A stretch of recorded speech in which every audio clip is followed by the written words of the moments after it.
প্রিয় শিক্ষার্থী মণ্ডলী কেমন আছেন? আশা করি আপনারা সবাই ভালো আছেন। আজকে আমরা শিখব খতিয়ানের অনুশীলনী প্রশ্ন 1। তাহলে আসুন সমাধান করার আগে আমরা প্রশ্নটা দেখে নিই। প্রশ্নের মধ্যে কি দেওয়া আছে। ঢাকার নিরাময় ফার্মা এর 2017 সালের জানুয়ারি মাসের কতিপয় লেনদেন নিম্নরূপ। এখানে নিরাময় ফার্মা বলতে নিরাময় ফার্মা ওষুধ বা ফার্মেসি ব্যবসা করে। জানুয়ারি 1, নগদ 55,000 টাকা, 50,000 টাকার কম্পিউটার ও 30,000 টাকা মূল্যের বিক্রয়যোগ্য ওষুধ নিয়ে ব্যবসা শুরু করা হলো। তার মানে এখানে আমার নগদ ক্যাশ ছিল 55,000 টাকা এবং 50,000 টাকা একটা কম্পিউটার এবং 30,000 টাকা মূল্যের বিক্রয়যোগ্য ওষুধ নিয়ে ব্যবসা শুরু করা হলো। মূলত বিক্রয়যোগ্য ওষুধ বলতে ক্রয়কৃত পণ্য। মূলত আমরা এই 30,000 টাকার ওষুধ নিয়ে ব্যবসা শুরু করেছিলাম। জানুয়ারি 3, জাহান ড্রাগস থেকে ওষুধ ক্রয় 80,000 টাকা। জাহান ড্রাগসের থেকে যেহেতু আমরা এখানে ডাইরেক্ট ক্রয় করেছিলাম বা বাকিতে ক্রয় করেছিলাম 80,000 টাকা। জানুয়ারি 7, পুরাতন একটি প্রিন্টার মেশিন বিক্রয় 3200 টাকা। মূলত নগদান হিসাব ডেবিট 3200 টাকা এবং মেশিন হিসাব ক্রেডিট 3200 টাকা। জানুয়ারি 18, মেয়াদ উত্তীর্ণের কারণে জাহান ড্রাগসকে ওষুধ ফেরত 6,000 টাকা। কিছু কিছু ওষুধের মেয়াদ উত্তীর্ণ হয়ে যাওয়ার ফলে বা কিছু কিছু ওষুধের মেয়াদ চলে যাওয়ার কারণে জাহান ড্রাগসকে ওষুধ ফেরত 6,000 টাকা। এর আগে দেখেন 3 তারিখে জাহান ড্রাগস থেকে আমরা ওষুধ ক্রয় করেছিলাম 80,000 টাকা। এখন সেই 80,000 টাকা থেকে এই 18 তারিখে এই কিছু কিছু পণ্য মেয়াদ উত্তীর্ণ হওয়ার কারণে আমরা ফেরত দিলাম 6,000 টাকা। এখান থেকে 27 তারিখ, নগদে ওষুধ বিক্রয়। তাহলে আমার হবে নগদান হিসাব ডেবিট 1,40,000 টাকা এবং বিক্রয় হিসাব ক্রেডিট 1,40,000 টাকা। এখন দেখেন আমার করণীয় কী কী দেওয়া আছে। এখানে ক, উপযুক্ত তথ্য থেকে প্রারম্ভিক মূলধনের পরিমাণ নির্ণয় করো। তার মানে আমার উপযুক্ত তথ্য থেকে আমার প্রাথমিক বা শুরুতেই ব্যবসার শুরুতেই কী মূলধন ছিল সেটা আমার নির্ণয় করতে হবে। এখানে আমার নম্বর থাকবে, দেখেন ডান পাশে দেওয়া আছে 2। খ, জানুয়ারি 3 থেকে জানুয়ারি 27 তারিখের লেনদেন সাধারণ জাবেদায় দেখাও। তার মানে আমার 3 থেকে 27 তারিখের লেনদেনগুলো আমার সাধারণ জাবেদায় অন্তর্ভুক্ত করতে হবে। এখানে নম্বর থাকবে 4। ঘ, উপযুক্ত লেনদেনের ভিত্তিতে নগদান হিসাব, অফিস সরঞ্জাম হিসাব, ক্রয় হিসাব ও পাওনাদার হিসাব প্রস্তুত করো। এখানে আমার নম্বর থাকবে 4। এখানে একটা জিনিস খেয়াল করেন, আমরা এই খতিয়ানের নগদান হিসাব, অফিস সরঞ্জাম, ক্রয় হিসাব এবং পাওনাদার হিসাব মূলত আমরা দুইভাবে করতে পারবো। একটা হলো টি ছক, একটা হলো এই চলমান জের ছক। এখানে কিন্তু কোনো কিছু উল্লেখ করিনি যে আমার টি ছকে করতে হবে বা চলমান জের ছক করতে হবে। এখানে যেহেতু কোনো কিছু উল্লেখ করিনি, আপনি টি ছকে করলেও হবে, চলমান জের ছকে করলেও হবে। ক, প্রারম্ভিক মূলধনের পরিমাণ নির্ণয়। আমার এখানে প্রারম্ভিক মূলধনের পরিমাণ নির্ণয় করতে হবে। প্রথমে আমার গড়টা করতে হবে। তারিখ, বিবরণ, টাকা। 2017 সালের জানুয়ারি মাসের 1 তারিখ আমার লেনদেনগুলো ছিল, নগদ ছিল 55,000 টাকা, কম্পিউটার ছিল 50,000 টাকা এবং বিক্রয়যোগ্য ওষুধ বা ক্রয় হিসাব 30,000 টাকা ছিল। এখানে বিক্রয়যোগ্য ওষুধ বলতে যে পণ্য বা যে ওষুধ নিয়ে আমরা ব্যবসা শুরু করেছিলাম এটা এখানে অন্তর্ভুক্ত হবে। সুতরাং আমার নগদ 55,000 টাকা, কম্পিউটার 50,000 টাকা, বিক্রয়যোগ্য ওষুধ বা ক্রয় হিসাব 30,000 টাকা। সুতরাং আমার মোট মিলে হবে প্রারম্ভিক মূলধন 1,35,000 টাকা। সুতরাং উত্তর প্রারম্ভিক মূলধন 1,35,000 টাকা।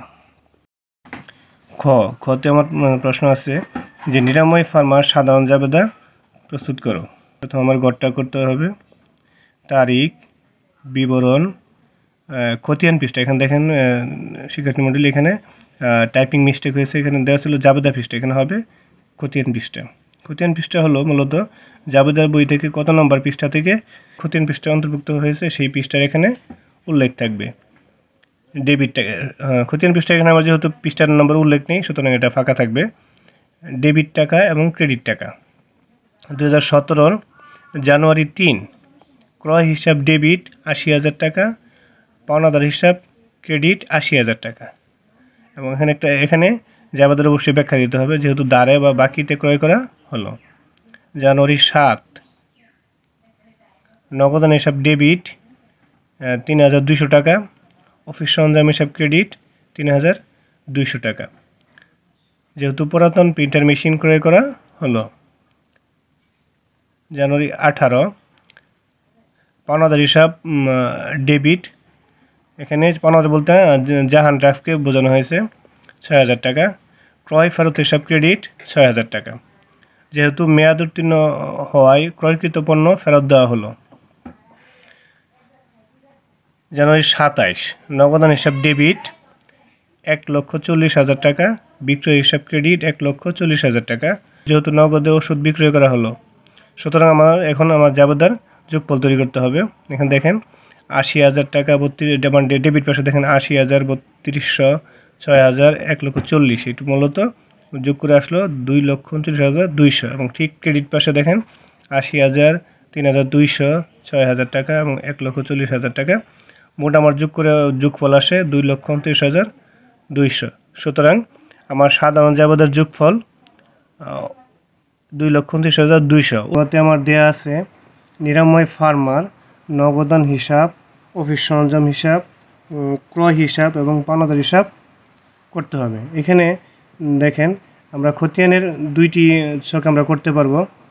একটা হলো চলমান জের ছক, একটা হলো টি ছক। আমরা চলমান জের ছকও করতে পারবো, টি ছকেও করতে পারবো। যেহেতু এখানে উল্লেখ নেই আমরা কোন ছকে করব, সুতরাং আমরা চলমান জের ছকেই করব। এটা হলো আপনার আধুনিক ছক।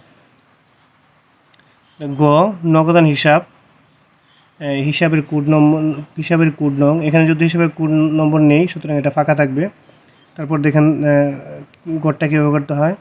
তারিখ, বিবরণ, জাবেদা পৃষ্ঠা। জাবেদা পৃষ্ঠা এখানে হলো জাবেদার কত নম্বর পৃষ্ঠা থেকে এখানে এই অন্তর্ভুক্ত হয়েছে সেই পৃষ্ঠা এখানে উল্লেখ থাকবে। যেহেতু এখানে আমার পৃষ্ঠা নেই, সুতরাং আমার পৃষ্ঠা এটা গড়টা ফাঁকা থাকবে। ডেবিট টাকা, ক্রেডিট টাকা। উদ্বৃত্ত বা জের বা ব্যালেন্স, এখানে দেখেন এই বাম পাশে ডেবিট ব্যালেন্স এবং ডান পাশে ক্রেডিট ব্যালেন্স। আমার ডেবিট হলে ডেবিট পাশে দিতে হবে, ক্রেডিটে হলে ক্রেডিট পাশে দিতে হবে। দেখেন ২০১৭ সালের জানুয়ারি ১ আমার জাবেদা হয়েছিল নগদান হিসাব ডেবিট ৫৫,০০০ টাকা, মূলধন হিসাব ক্রেডিট। সুতরাং আমার নগদান হয়েছে ডেবিট, আমার ডেবিট পাশে আসবে। একটা জিনিস খেয়াল করবেন, আমি যখন নগদান হিসাব করব শুধুমাত্র নগদান হিসাব নিয়ে চিন্তা করব, অন্য কোনো হিসাব আমার এখানে আনা যাবে না। এখন জানুয়ারি ১ নগদান হিসাব ডেবিট ৫৫,০০০ টাকা, আমি ডেবিট পাশে নিয়ে আসলাম ৫৫,০০০ টাকা। এবং মূলধন হিসাবের পরিবর্তে তাহলে আমার ডেবিট পাশে ব্যালেন্স ছিল ৫৫,০০০ টাকা, ঠিক এই ব্যালেন্সটা আমি আমার ডেবিট ব্যালেন্সে যাবে ৫৫,০০০ টাকা। জানুয়ারি ৭ জাবেদা ছিল নগদান হিসাব ডেবিট, অফিস সরঞ্জাম হিসাব ক্রেডিট। সুতরাং আমার নগদানের ডেবিট পাশে আসবে ৩২০০ টাকা, অফিস সরঞ্জাম হিসাবের বিপরীতে। সুতরাং আমার এখানে দেখেন ৩২০০ টাকা আমার আবার ডেবিট ব্যালেন্সের সাথে যোগ হয়েছে। সুতরাং আমার আগে ছিল আমার ৫৫,০০০ টাকা ব্যালেন্স, এখন আরও যোগ হবে ৩,২০০ টাকা। সুতরাং ৫৫,০০০ টাকার সাথে আরও ৩২০০ টাকা যোগ করলে আমার হয় ৫৮,২০০। সুতরাং আমার ডেবিট ব্যালেন্স ৫৮,২০০। ২৭ ছিল নগদান হিসাব ডেবিট, বিক্রি হিসাব ক্রেডিট।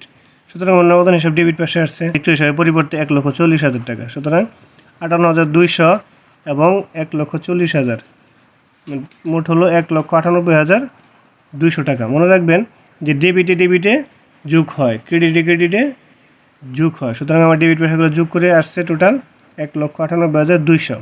তারপর হলো অফিস সরঞ্জাম, দেখেন হিসাবে কোড নম্বর নেই। তারিখ, বিবরণ, জাবেদা পৃষ্ঠা, ডেবিট টাকা, ক্রেডিট গড়টা বিস্তারিত দেওয়া আছে এখানে। ২০১৭ সালের জানুয়ারি ১ আমার অফিস সরঞ্জাম ছিল ডেবিট, অফিস সরঞ্জাম ছিল ৫০,০০০ টাকা, ডেবিট মূলধন হিসাবের পরিবর্তে। সুতরাং ডেবিট পাশে আসবে ৫০,০০০ টাকা মূলধন হিসাবের পরিবর্তে। আমার ডেবিট পাশে যেহেতু ৫০,০০০ টাকা ছিল, আমার ব্যালেন্স আসবে ডেবিটের ঘরে, ডেবিট ব্যালেন্সের ঘরে আসবে বা উদ্বৃত্তের ঘরে আসবে ৫০,০০০ টাকা। জানুয়ারি ৭ দেখেন এখানে একটু খেয়াল করেন, জানুয়ারি ৭ তারিখে নগদান হিসাব ডেবিট এবং অফিস সরঞ্জাম হিসাব ক্রেডিট। তাহলে আমার দেখেন অফিস সরঞ্জাম যেহেতু আমার এখানে ৩২০০ টাকা ক্রেডিট হয়েছে, আমি ক্রেডিট পাশে নিয়ে আসলাম নগদান হিসাবের পরিবর্তে। এখন একটা জিনিস খেয়াল করেন, আমার ডেবিট পাশে ব্যালেন্স ছিল ৫০,০০০ টাকা, আমার ক্রেডিট হয়েছে ৩,২০০ টাকা। সুতরাং এটা আমার এখান থেকে বাদ দিয়ে দেখাতে হবে। ৫০,০০০ মাইনাস 3,200। তাহলে আমার ডেবিট ব্যালেন্স থাকে, আমার 50,000 টাকা বাদ দিলে থাকে ডেবিটে থাকে আমার 46,800 টাকা। ক্রয় হিসাব দেখেন, ক্রয় হিসাবের কোড এখানে নিয়ে আমার দিতে হবে না। তারিখ, বিবরণ, জাবেদা পৃষ্ঠা, ডেবিট টাকা, ক্রেডিট টাকা, উদ্বৃত্ত বা জের বা ব্যালেন্স।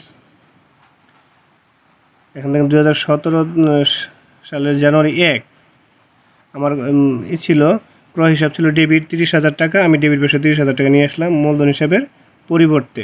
তাহলে আমার ডেবিট ব্যালেন্স আছে 30,000 টাকা, ঠিক আমার ব্যালেন্সে নিয়ে গেলাম। দেখেন এই 30,000 টাকা আমি ডান পাশে ডেবিট ব্যালেন্সের করে নিয়ে গেলাম 30,000 টাকা। জানুয়ারি 7 আমার ক্রয় হিসাব ছিল ডেবিট এবং পণ্যদার হিসাব ছিল ক্রেডিট। আমার ক্রয় হিসাব ছিল ডেবিট, পণ্যদার হিসাব ছিল ক্রেডিট। সুতরাং আমার ক্রয় হিসাবের ঘরে যাবে, ডেবিট ঘরে যাবে 80,000 টাকা পণ্যদার হিসাবের পরিবর্তে। সুতরাং আমার ডেবিট পাশে ছিল আগে 30,000 টাকা, এখন আরও ডেবিট হয়েছে 80,000 টাকা। সুতরাং আমার 30 যোগ 80,000 টাকা মোট হলো 1,10,000 টাকা। তারপর দেখেন একদম শেষে পাওনাদার হিসাবের কোড নম্বর নেই, দেওয়ার প্রয়োজন নেই। তারিখ, বিবরণ, জাবেদা পৃষ্ঠা, ডেবিট টাকা, ক্রেডিট টাকা, উদ্বৃত্ত বা জের বা ব্যালেন্স। নিচে দেখেন ডেবিট এবং ক্রেডিট ব্যালেন্স দেওয়া আছে। 2017 সালের জানুয়ারি 3 আমার পাওনাদার হিসাব ছিল, ক্রয় হিসাব ছিল ডেবিট, পাওনাদার হিসাব ছিল ক্রেডিট। যেহেতু আমি এখন পাওনাদার হিসাব করতেছি, সুতরাং পাওনাদার হিসাব ক্রেডিটের করে যাবে 80,000 টাকা ক্রয় হিসাবের পরিবর্তে। সুতরাং ক্রেডিট পাশে যেহেতু 80,000 টাকা, আমার ব্যালেন্সটা ঠিক ডান পাশে ক্রেডিট পাশে চলে যাবে 80,000 টাকা। পরে 7 তারিখে ছিল আমার পাওনাদার হিসাব ডেবিট এবং ক্রয় ফেরত হিসাব ছিল ক্রেডিট। সুতরাং আমার পাওনাদার হিসাব ছিল ডেবিটে করে নিয়ে আসবো 6,000 টাকা ক্রয় হিসাবের পরিবর্তে। এখান থেকে একটা জিনিস খেয়াল করেন, আমার ক্রেডিট পাশে ছিল 80,000 টাকা এবং ব্যালেন্স ছিল, ক্রেডিট পাশে ব্যালেন্স ছিল 80,000 টাকা, ঠিক এবং ডেবিট পাশে আমার ব্যালেন্স আছে 6,000 টাকা। সুতরাং 80,000 টাকা থেকে 6,000 টাকা বাদ দিলে আসে 7,400 টাকা। প্রিয় শিক্ষার্থী মণ্ডলী, আজকে এই পর্যন্ত। আগামীতে অন্য কোনো ক্লাস নিয়ে হাজির হব। ততক্ষণ সবাই ভালো থাকেন, সুস্থ থাকেন। আল্লাহ হাফেজ।